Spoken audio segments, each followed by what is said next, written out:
Anyways, today I'm going to be reviewing a Lego set. Don't know the set number. I'll look it up in post. Hyperspeed Pursuit, I think it's what it's called. It is a Space Police 3 set, and it has a number of pieces. There are 2 vehicles here, and I pieced these together basically from scratch. I mean, from like random bulk lots. I had some of the specialized pieces, like I had some of these stickered pieces. Some of them I had to order, but I put it together because I think this set is really cool looking, and I wanted to talk about it. And just because I love Space Police, I love cool ship designs, I love the weird attitude of the villains they've got going for it. Like, I just love this theme. So let's talk about it. To start with, we have the Skull Twins. The set comes with 2 of them, but they are identical. They both have slightly different printing under the head. The idea is that you flip one of the heads to make them into the counterpart, you know, like you got both of them. There's this weird dithering effect on the jacket that I think doesn't look that great. I mean, it's passable, it's supposed to look worn, but I like it when it's clear, even though it's like supposed to be tattered, but it still works. They've got the Octan logo on there, which is pretty cute, and the Black Hole Gang legs, which are pretty iconic to me, honestly. The skull helmets are rubbery. I kind of like the kind of vibe they give. Like, it's almost like a ski mask over a bank robber. The back printing, you've got more of the jacket with the dithering. It's just like, I don't know, like it's kind of odd, like, because you can see the little bits where they like do wear, like on graphic design, and also the ones where it's like dithering, like with the dots and stuff. And it just isn't that appealing, but I still think it works in general. And if you step back a little bit, they look fine, you know? The other one, I had to swap the specific Space Police guy out because I didn't have the right head, but we got a Space Police guy, first generation one. That means like the helmet is the first helmet. They don't have the specialized helmet. This one is a jetpack. He's got the, you know, the cool legs. I really love this face print. I know it's not the right one, but I really like this one. Got some back printing too. You see a little walkie-talkie, some more armor. Pretty deep, pretty good figure. I don't know, it's a cool one to get, a massable one to get, you know? Like, not as, like, iconic as the old space guys, but, you know, he's got his own charm to him. Now onto the ships itself. I'm going to start with the villain one, because this one is the most unique. This is for the Skull Twins. You can see there's lots of stickers all over this thing. It has, like, a really interesting look to it. I love the shape and like all the weird details, all the triangles. It's very triangular in most aspects. It's also got a nice, it's just got like a nice density of parts to it. Like there's so many small little details. Even ones that aren't captured by stickers, because without the stickers, it still looked really cool because I had to buy a lot of the sticker pieces. I don't have all of them. As you can see, there's a missing one on this wing. This wing's missing one. This plate's missing one. I'm sure I'm missing others. But I think this is, it gets the job done, you know, and I'm missing a piece there and there, but whatever. I really love this grill design, the way it just slopes down like that. The way this whole thing is like a nice curve to it. It almost looks like teeth.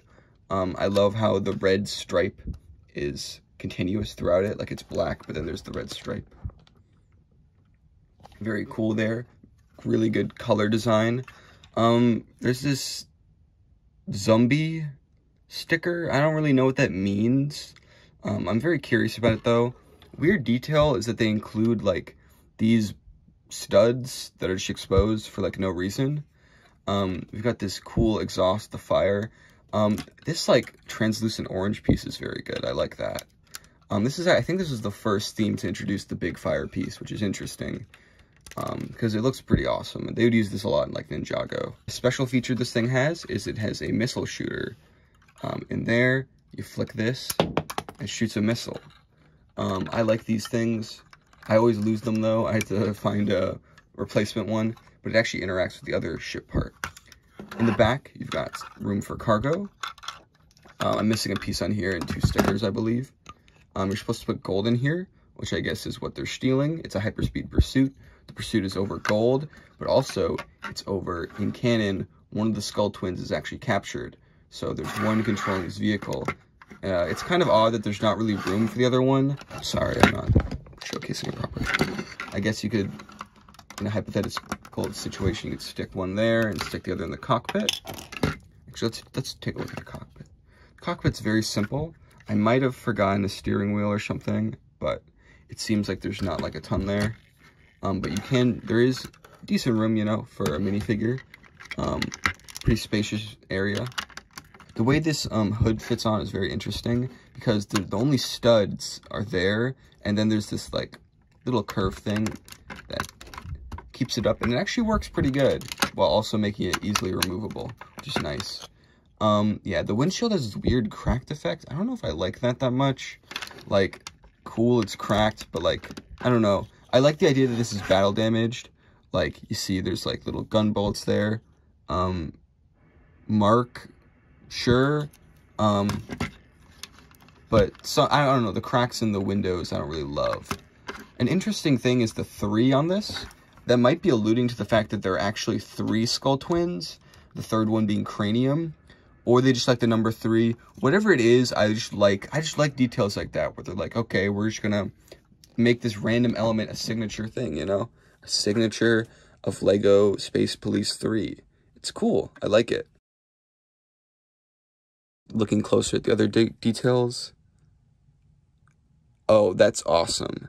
That says, I love insectoids. Insectoids is an old Lego space theme that came out in 1996, I believe, about these robots pretending to be bugs. I love that. I love that detail. Really good detail.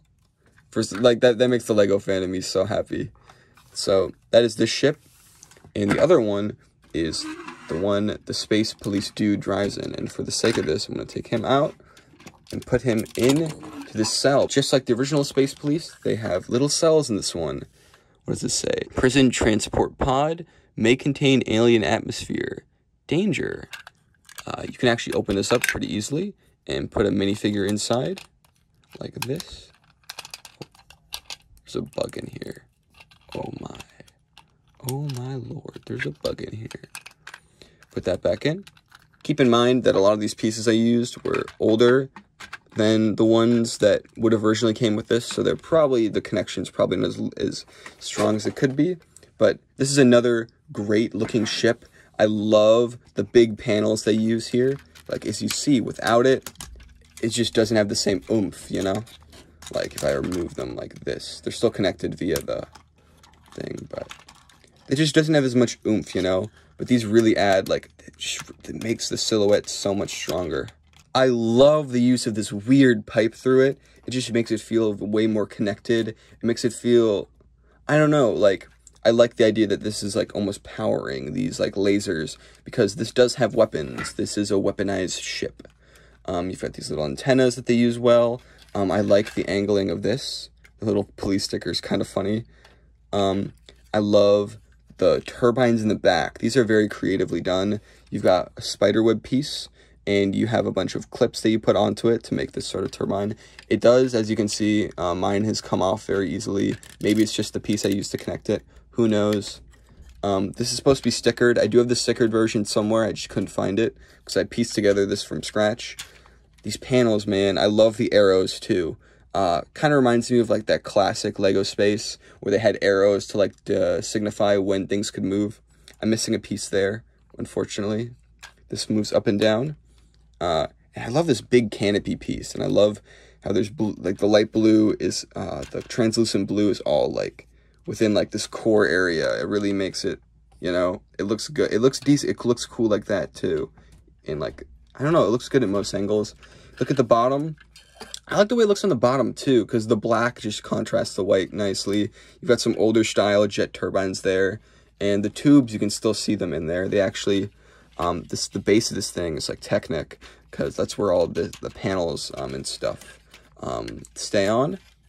The escape pod can actually be, there's a little feature to open it up for play, where you go like that, and it's open and he gets out. The idea with this is you're supposed to hit it, I think you're supposed to hit it with one of the missiles. I don't know how possible that is. I haven't tried it. Let's see. I mean, maybe I just don't have a strong enough connection or something.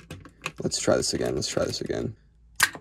Okay, that was maybe a direct hit. I'm going to keep trying this until it works, because I think it's an interesting idea. That was a bad hit. Maybe I built it wrong or missed a piece. Perhaps. I could look into instructions and see. Okay, that was just a miss.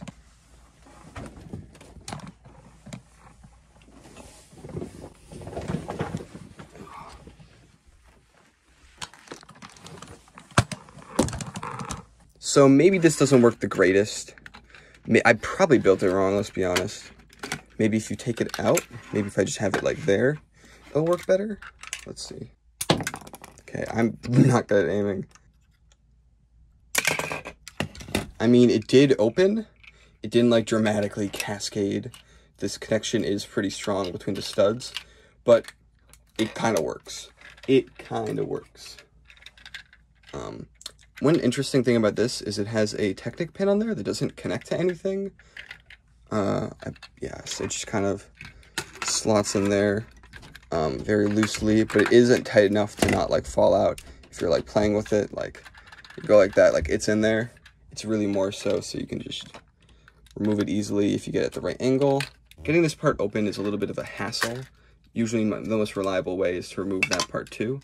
It has an interesting steering wheel with a skull head. You do have good room to fit a Lego minifigure, even with the air tubes in there. Another big interior. I don't think you can quite fit another minifigure because of how long this skull is, but you can fit him in very comfortably. He's got room to breathe, and yeah, it works there. But I love the idea of having two ships that are equal sized. Usually in these Space Police sets, they'll have one ship be the main one, and then either the bad guy or the Space Police dude just has a very dinky little speeder or something. But having two side by side that are basically equal, of course this one's a little bit bigger. It's cool. I feel like it has a different vibe. Yeah, it makes it so they can make them mesh better. There's like play features in one that affect the other. I think that's very smart. This is a very smartly designed set. Getting the Skull Twins is cool. They're a great alien creature. I love the aliens in all Lego Space Police. The Skull Twins, I'm trying to think, they were in other sets. They were in Squidman's Pit Stop, which was a retail exclusive. So this was the main way to get them. But yeah, good set, good figures. I think the price point was $40 originally, which if you think about it, $20 for this and $25 for this is good. Unless I'm wrong about the price, and that was 2009 money, so that might be a little bit off, but you never know. Yeah, good set. Sorry about my shortcomings as a human being, as well as my shortcomings as a Lego reviewer. I tried my best. That's all. Love you.